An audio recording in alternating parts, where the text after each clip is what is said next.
Hello বন্ধুরা, এই এখন বাজে প্রায় 3:20।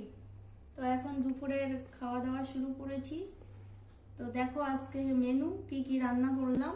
এই যে ভাত, আর এই যে মুসুরির ডাল করেছি ধনেপাতা টমেটো দিয়ে, আর এই যে কি বলে এটা, ওই পেঁয়াজকালি শিম উদে মাছ দিয়ে ভাজা, আর এই যে ডালের সাথে একটু বেগুন ভাজাও করলাম, আর এই যে টমেটো, কাঁচা টমেটো, আলু দিয়ে, চুবড়ি আলু দিয়ে পোনা মাছ।